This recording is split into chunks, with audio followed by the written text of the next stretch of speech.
According to Tibetan Vinaya tradition. Strictly speaking, It's all what you would call sense, either motor.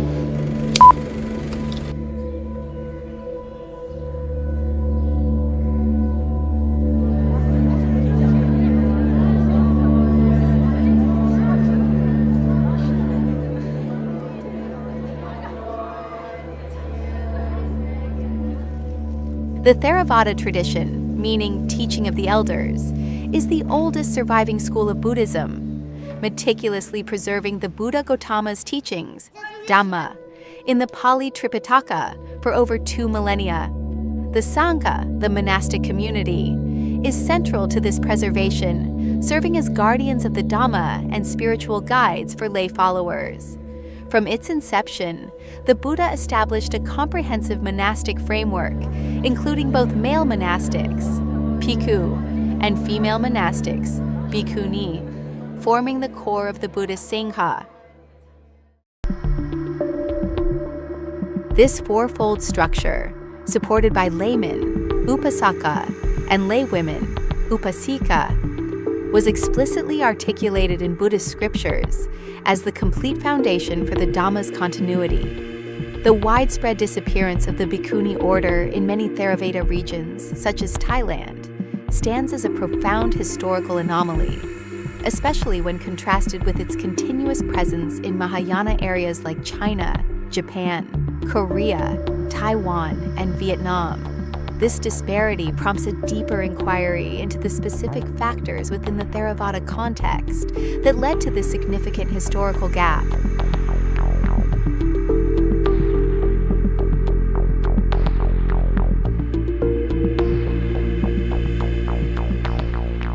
The Theravada Bhikkhuni order began with Mahapajapati Gotami, the Buddha's aunt and stepmother, whose persistence, supported by Ananda, led to her becoming the first bhikkhuni, along with 500 followers.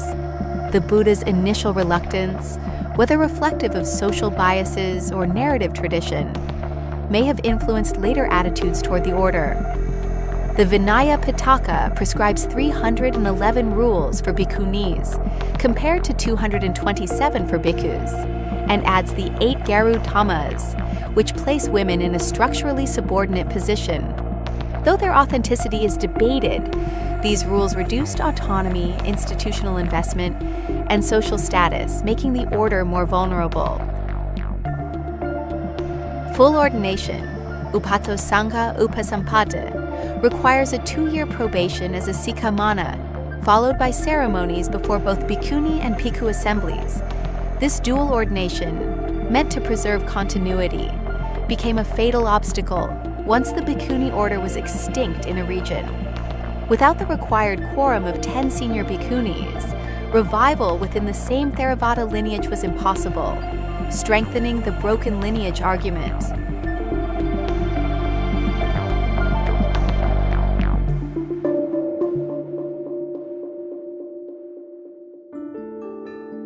Bhikkhunis often lacked visibility, institutional support, and resources, making the order vulnerable to neglect and collapse. In patriarchal Theravada societies like Myanmar, female monastics were undervalued, often seen as socially disadvantaged, rather than genuine spiritual aspirants. The strict dual ordination requirement became impossible to meet once senior bhikkhunis were absent, leading to the lineage's extinction.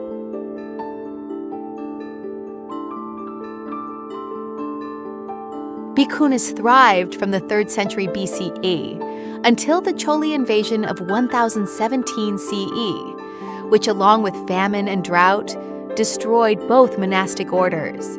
The Bhikkhu order was quickly revived with monks from Siam, but the Bhikkhuni order was not, as no Theravada country could supply the necessary quorum.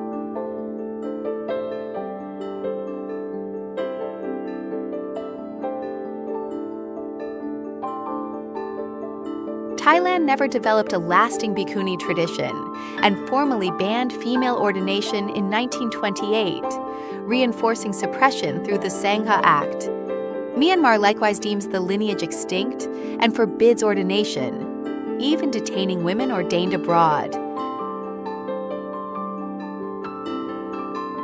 In Sri Lanka, Dasa Sil Matavo, in Thailand, Mae Ji, and in Myanmar, Thila Shin provide limited spiritual roles for women.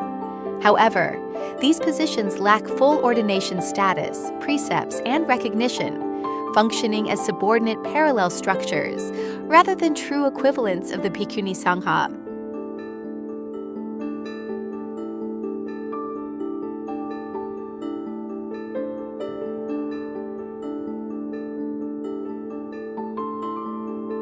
Opponents of Bhikkhuni revival argue that the original Theravada Bhikkhuni Sangha is extinct, making re-establishment impossible under Vinaya rules. They insist that dual ordination by both Bhikkhuni and Bhikkhu Sanghas is non-negotiable, and with no Theravada Bhikkhunis available, the process is canonically void. Revival attempts using Mahayana Bhikkhunis are rejected as invalid due to sectarian boundaries, claims of doctrinal impurity, and historical accusations against the Mahasanghika lineage. Powerful institutions such as Sri Lanka's Malwathu and Asgiri chapters and the Thai Sangha Council uphold this stance, framing it as objective Vinaya interpretation. However, its consistent use functions to preserve patriarchal structures and protect established hierarchies under the guise of safeguarding monastic purity.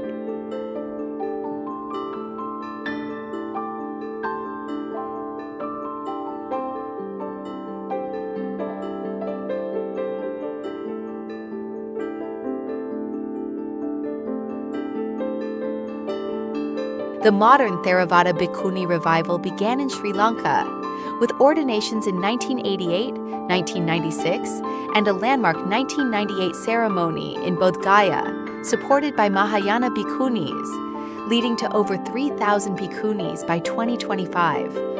Thailand's movement, led by Bhikkhuni Dhammananda since 2001, has grown despite official resistance, with at least 285 Bhikkhunis today. Indonesia's first Theravada Bhikkhuni ordination occurred in 2014, while Ajahn Brahm's 2009 ordination in Australia sparked major controversy in Thailand. Bhutan revived its Tibetan Bhikkhuni lineage in 2022, reflecting a wider global trend. Mahayana Bhikkhuni Sanghas from Korea and Taiwan have provided the quorum to bypass broken lineage objections, with some scholars citing Pali Vinaya precedents for bhikkhus alone to ordain bhikkhunis when necessary. Leaders like the Dalai Lama and Bhikkhu Bodhi actively support revival efforts, and Sri Lanka's Supreme Court has affirmed the legitimacy of its Bhikkhuni Sangha.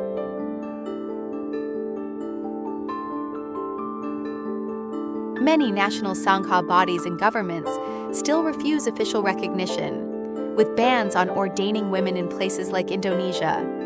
Bureaucratic hurdles, such as Sri Lanka's refusal to list Bhikkhuni on ID cards until recently, and deep-rooted social stigma in countries like Myanmar, continue to obstruct progress.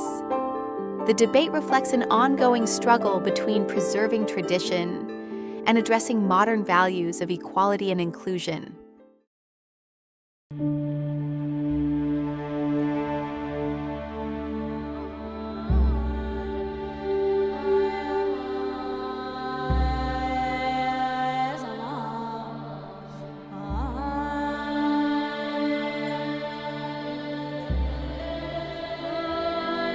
In June 2025, Sri Lanka's Supreme Court ruled that denying the title Bhikkhuni on ID cards violates constitutional rights to equality and religious freedom, framing recognition as a human rights issue.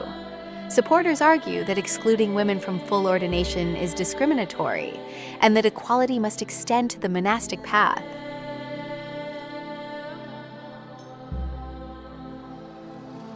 The Buddhist canon affirms women's equal ability to attain enlightenment, evidenced by Mahapajapati Gotami and 500 nuns achieving arahatship. Texts like the Therigatha preserve their spiritual accomplishments, refuting claims of female inferiority.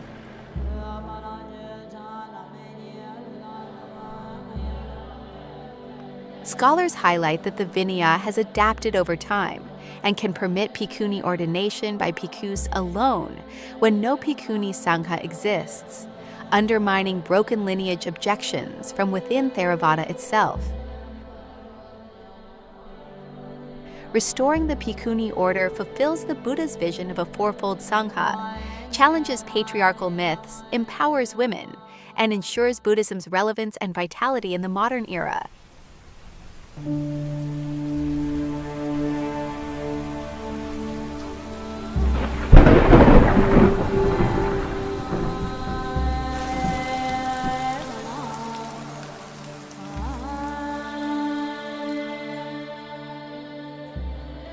The Theravada Bhikkhuni lineage collapsed due to historical, doctrinal, social, and political pressures, made worse by its conditional founding, the 8 Garudhammas, and the dual ordination requirement, invasions, institutional bans, and reliance on subordinate female roles deepened its absence, while traditionalists used the broken lineage argument to resist revival. Modern movements, often with Mahayana support, persist despite recognition gaps, bureaucracy, and stigma.